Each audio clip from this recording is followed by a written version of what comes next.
There once was a man from Nantucket. Oh, wrong show for that. Hey, how's it going, guys? How's it going? It is. I guess it's the right show for that, technically. It's the It's 420 Somewhere podcast, guys. I'm your host, Brian Brown, and we are bringing to you the funny, guys, what you need for 420. We're bringing you the dankness. We got a badass strain review for you today, all part of the 24 strains of dankness, guys. We are counting down. We are giving little hints to tomorrow's deals over at your number one cannabis superstore, the Healing Center. We got a bunch of stuff going down, and we are talking my nose. We are talking my nose. No, we are talking True Crime Thursday, guys. A little lesser known true crime story. This is from Don, Illinois, the town. I don't even know if the town exists anymore. Don, Illinois. It was the 1976 bank robbery, Christmas Eve bank robberies. That's right, guys. We're going to get into that. A little blast from the past, true crime. We are getting into a strain review. We got a whole shitload of stuff to get into, guys. Counting down to the greatest time of all time, 420. And if you are looking at this and you're like, dude, it's not 420 where I'm at, it's 728. Hey, if you're getting ready to spark it up, it's 420 somewhere, guys. That's right. You can count it down with us no matter what time it is. That's right. Get high and let's talk about some shit. That's right, guys. Today, we're getting high and talking about the 1976 Christmas Eve bank robberies. Who's with me? Dank Nation. Who's out there? Blow up those comments. Let me see it. Let me see it. All right, guys, we're getting ready to count it down. We're going to go live in two and two. We got cool new music. We got a bunch of stuff to get into, guys. Stick around, buckle in, kick the tires, and light the fires, because here we go.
Get ready, get set, because it's time to go with the It's 420 Somewhere podcast. With your host with the most, the man voted most likely to smoke out with a Yeti,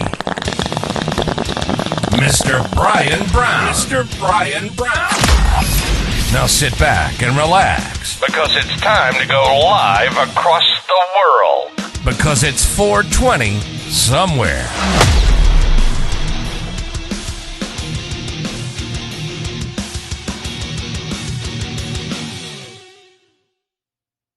And boom, We are live. How's everyone doing out there in TV land? I am your host, Brian Brown, and it's almost 420, guys. That's right. And we're counting it down. The greatest time of all time, 420. That's right, guys. We are counting it down and we are getting high. We are getting high and talking about the 1976 Christmas Eve Bank Robbery. Oh, Santa's in there.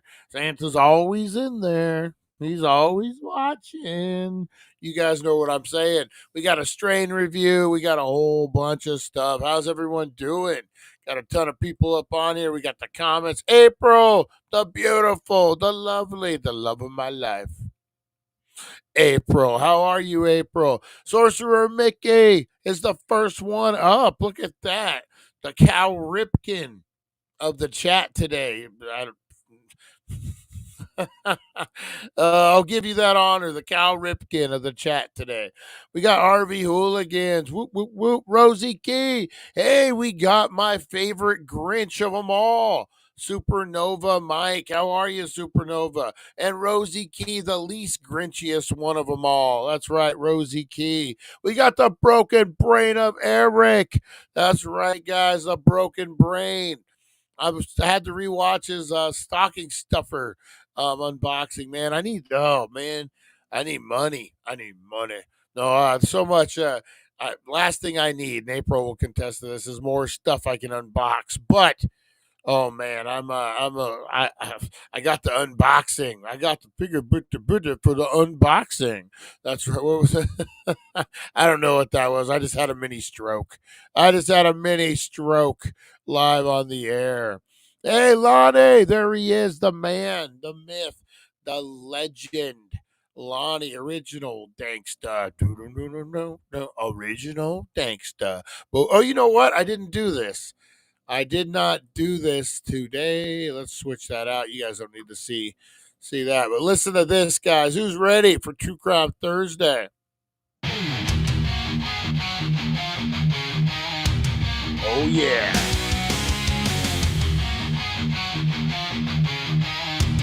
Yeah, baby. Look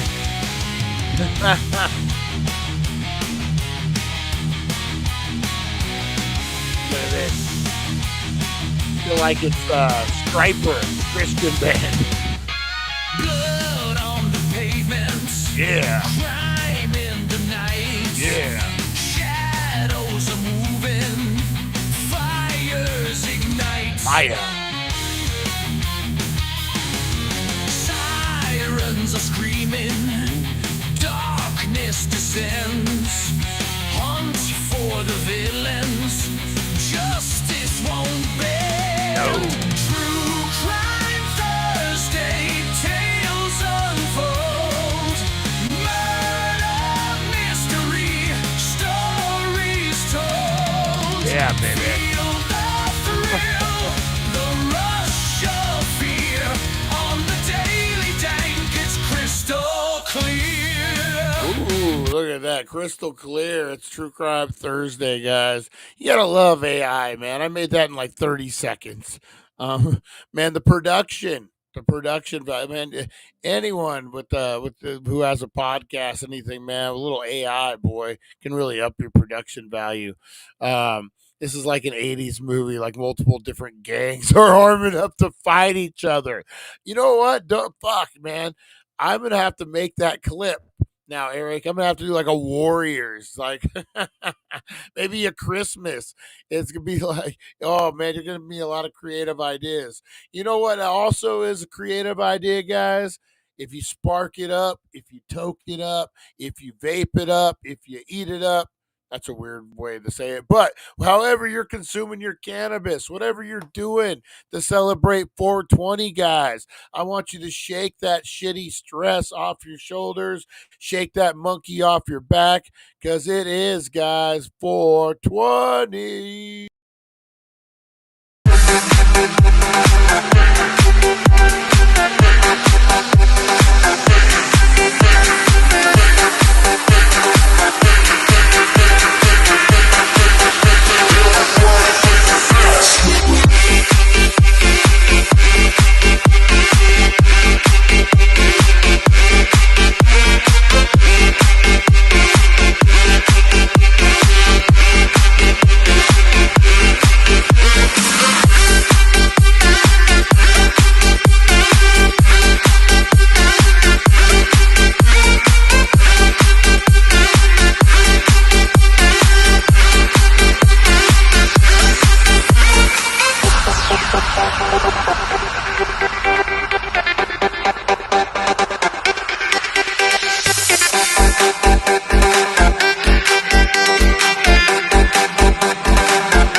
420, guys. Mine was a fire. That's right, guys. Oh, I'm all wound up now, man. I am all wound up. That was a pretty good. What am I smoking on? Some White Girl today, guys. I'm smoking on some White Girl from Pops. That's right. Went and re-up yesterday. Some fresh and so clean strain they got in there, guys. Go check out Pops. West Coast Cure, 4 for $100 today, guys. Get in there, check it out. We are going to talk tomorrow's deal here in a minute over at 1400 Needles Highway, Needles, California. The Healing Center, your number one cannabis superstore. But let's get into the strain review, guys. Here we go. Who's liking the 24 strains of Dank Miss? Who's ready for a sweet holiday treat? It's day 6 of 24, strains of Dank Moss, and we're diving into the festive candy cane strain.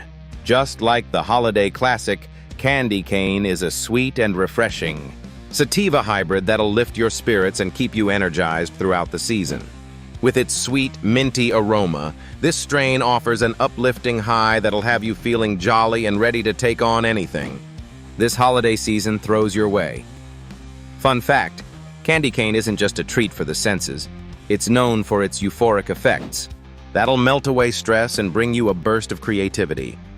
Whether you're tackling holiday crafts or just enjoying the festivities, candy cane will add a little extra joy to your day. So if you're looking for a strain that brings both sweetness and energy to your holidays, candy cane is your go-to. For more Dank content, check out the Healing Center of Needles and thedailydank.com. Happy Dankmas! Happy Dankmas. That's right, guys. Happy Dankmas. Oh, that's a whole new character right there. Happy Dankmas. Everybody. Like a frog. Who could say Happy Dankmas? Like an otter or a beaver. Happy Dankmas. Who remembers that Christmas special? It was like beavers and otters or some kind of shit. Who remembers that? Fuck, you're gonna make me look it up right now. You're gonna make me look this shit up. It was a famous one.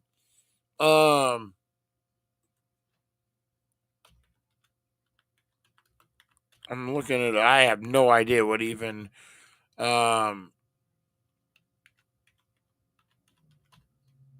Let's see here. It didn't come up. Oh shit! Here it is. It's Emmett Otter's Jug Band Christmas. There we go. Who remember? Fuck it, we got a trailer. We're gonna have to play it. We got a trailer, and we ain't about to scared to play it. Yeah, you guys know. All right. How do I remove this one? Here we go. Let me check the comments, make sure we're still on the air. So sometimes, depending on what I am making, I usually use a candy cane as a spoon. That's like straight Russian gangster, man. When they have their coffees, they use those sugar sticks. They look at you, you're a peppermint gangster, Eric, with your peppermint panties. We know the truth.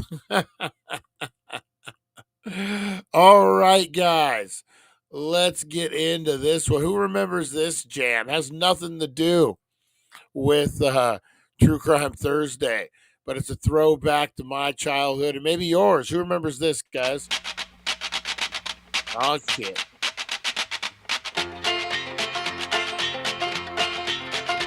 I didn't realize it was Jim Henson.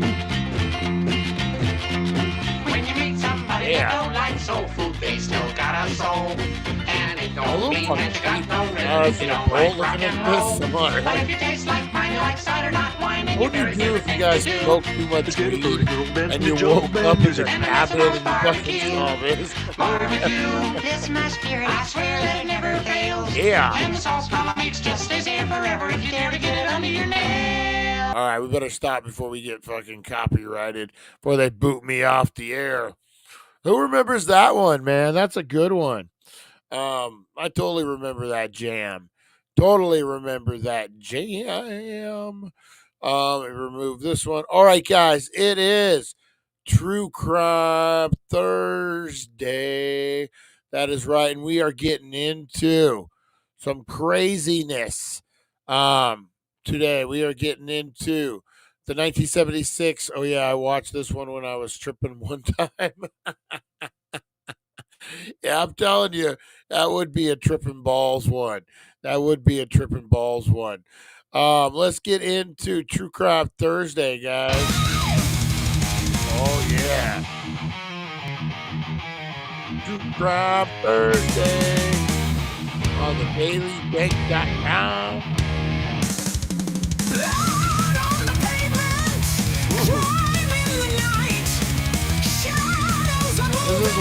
This is like Striper. Or one of those off-brand metal bands.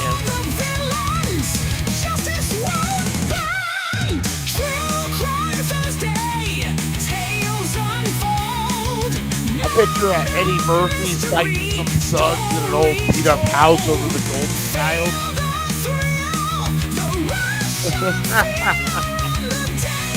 Maybe Sylvester Stallone chasing down a Cobra. He was Cobra. He was chasing down a raping serial killer guy, right? That movie fucked me up as a kid. Cobra. Oh man. We really like 80s fight music. Oh man. So that's True Crime Thursday, guys. That's what we got for you. All right, that's not all we got for you. We got a whole segment getting into right now. All right, guys. We are talking the 1976 bank robberies of Christmas Eve, or the Christmas Eve bank robberies, I should say, depending. All right, guys, let's get into this. Who wants to see it? Who wants to see a millionaire? Oh, wait a minute. That's a different show. All right, let's do this, guys. Lord Alfred Blaze, what you got? Christmas Eve, a time for joy, a time for family, a time when the world seems to slow down, and the warmth of togetherness fills the air. The twinkling lights, the laughter, the shared meals. It's a season that brings out the best in people. But in 1976, in a small town that seemed like any other, Christmas Eve became a time for something else entirely. It became a night that would forever be etched in the annals of mystery and crime. It became a time for one of the most baffling unsolved mysteries in American history. A mystery that would leave the town's residents and law enforcement alike scratching their heads for decades to come. Smoke to this, Danksters. A small town, lights twinkling, carols playing softly in the snow-filled air. The streets are quiet save for the occasional sound of laughter and the crunch of snow underfoot. It's a scene straight out of a holiday postcard. And then, the sharp blast of a siren, the screech of tires, the shattering of glass. The tranquility of the night is shattered, replaced by chaos and confusion. The town is jolted awake, its peaceful slumber interrupted by the harsh reality of crime. The Christmas Eve Bank Robberies, a series of daring heists that left the town reeling. Even now, decades later, the case still sends shivers down my spine. The audacity, the precision, the sheer nerve of the criminals. It's a story that refuses to fade into obscurity. I've always been drawn to mysteries. There's something about the unknown, the puzzle waiting to be solved, that has always captivated me. Maybe it was the detective novels I devoured as a kid, or the countless hours spent watching Columbo with my grandfather. The stories of cunning detectives and elusive criminals sparked my imagination and fueled my curiosity, analyzing every clue, every twist and turn, trying to solve the case before the famous detective did. Whatever the reason, the allure of the unknown, the thrill of the chase, has always captivated me. The idea that there are puzzles out there waiting to be solved, mysteries that defy explanation, is something that has always fascinated me. And there's something especially intriguing about crimes committed during the holidays. It's the stark contrast, the violation of a time meant for peace and goodwill that makes these cases so compelling. The juxtaposition of joy and sorrow, of celebration and tragedy, creates a narrative that is both haunting and unforgettable. The Christmas Eve bank robberies of 1976 are no exception. They stand as a testament to the darker side of human nature, a reminder that even in the most joyous of times, darkness can still find a way to creep in. For more on this case and other true crime stories, visit thedailydank.com, your source for all things mysterious and intriguing. Dive into the world of unsolved mysteries and let your curiosity lead the way. But for now, let's step back in time and try to unravel the mystery of the Christmas Eve bank robberies. What really happened that night? Who were the perpetrators behind those Santa Claus masks? And why did they choose Christmas Eve for their audacious heist? The town of Dawn, Illinois was left in a state of shock, its residents grappling with the reality of what had transpired. The festive spirit was replaced by fear and uncertainty. So what do you guys think? You think it's more of a crazy crime? You need good action-packed montage. I know. I'm going to work on that, Eric. I'm going to work on it. So do you guys think it's more outrageous to do crimes like a bank robbery, heist, whatever, during Christmas time? I know it's the time of peace, but does it add, like, do you think you're a judge, your district attorney, you're us? Are you more offended that people are do a crime during the holiday season? What movie was it? The Town. They were the Santa wet sack bandits. What was the Town? That movie with Ben Affleck and Jeremy Renner, where they robbed Fenway Park after a Boston New York game because that was like the biggest money. Is that you're robbing a national trade landmark? Fenway Park. Is that taboo? Where do you draw the line on like what you can rob and what you can't rob, when you can rob, when you can't rob? Kind of an interesting food for thought. And who were the perpetrators behind those Santa Claus masks? The image of Santa, a symbol of joy and generosity, was twisted into something sinister and terrifying. Think back to Christmases past. The warmth, the joy, the sense of security. Now imagine all of that being ripped away in an instant. The shock, the fear, the disbelief, it's a feeling that no one should ever have to experience. Can you imagine the shock, the fear that gripped this small town on that fateful night? The sense of violation, the loss of innocence, it's a story that continues to resonate, a mystery that still begs to be solved. 1976. A year that was supposed to be filled with joy and celebration.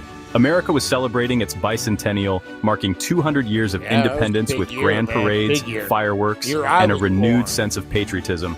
The spirit of '76 was in the air, but so was a sense of unease. Beneath the surface of the festivities, there was an undercurrent of tension. The Vietnam War had just ended, leaving scars both visible and invisible. Soldiers returned home to a country that was still grappling with the aftermath of a long and divisive conflict. The economy was in turmoil. Unemployment rates were high, inflation was rampant, and many Americans were struggling to make ends meet. It was a time of great change, and with change often comes uncertainty. Communities were feeling the strain, and the future seemed unpredictable. And sometimes desperation. People were pushed to their limits, and in such times some turned to drastic measures. It was against this backdrop that the Christmas Eve bank robberies took place. The target was not a Wall Street giant, but a modest two-story brick building on Main Street, the First National Bank of Hollybrook, a place where everyone knew each other, and trust was a given. The robbers, at least 3, perhaps more, were dressed in Santa Claus suits, their faces hidden behind cheap plastic masks. It was a disguise that was both festive and sinister. Was this a sign of disrespect, a mockery of the holiday spirit? Or was it a calculated move to exploit the season's goodwill? Or was it a clever ruse, a way to blend in, to throw off potential witnesses caught up in the festive cheer? The robbers knew that. That's what I would say. Like, if you're robbing as Santa Claus, you're doing it because you don't want to get caught. You're doing it as a disguise. It was him. Like you taking off the mask or whatever. That's what I think it was. Definitely, if you're doing anything like that, you're using that to your advantage. It's not as a disrespect thing. I mean, in some cases it could be, but I think very, very rarely. That in the midst of celebration, people might not be as vigilant. Whatever their reason, the disguise added a chillingly surreal layer to an already audacious crime. It was a bold move that left a lasting impression on the small town. The country was in a celebratory mood. The bicentennial brought a sense of unity and pride, but also a distraction from the underlying issues. Could this have emboldened the robbers? Did the festive atmosphere give them the confidence to carry out such a brazen act? The questions lingered as the town of Hollybrook tried to make sense of the audacious crime that had shattered their holiday season. Eyewitness accounts paint a vivid picture of chaos and confusion, a scene that could easily be mistaken for a Hollywood thriller. Sarah Jenkins, a young bank teller, remembers the robbers bursting through the door just minutes before closing time. She was preparing to close her register when the masked figures stormed in. It was like something out of a movie, she later told reporters, her voice trembling with the memory. The fear and adrenaline were palpable as she recounted the harrowing experience. They were shouting commands, but it was muffled by the masks they wore. The robbers' voices were distorted, adding to the surreal and terrifying atmosphere. I could see the fear in their eyes, though. The customers and staff were paralyzed with fear, their eyes wide with terror. I thought they were going to shoot. The tension was unbearable, and every second felt like an eternity. Another witness, Thomas Miller, a local shopkeeper, was walking past the bank when he saw the robbery unfold. He had just closed his shop and was heading home. They were in and out in minutes, he recalled. It was astonishing how quickly they executed their plan. It was like they knew exactly what they were doing. Every move was calculated, every action precise. No hesitation, no second guessing. Their movements were swift, practiced, almost military in their precision.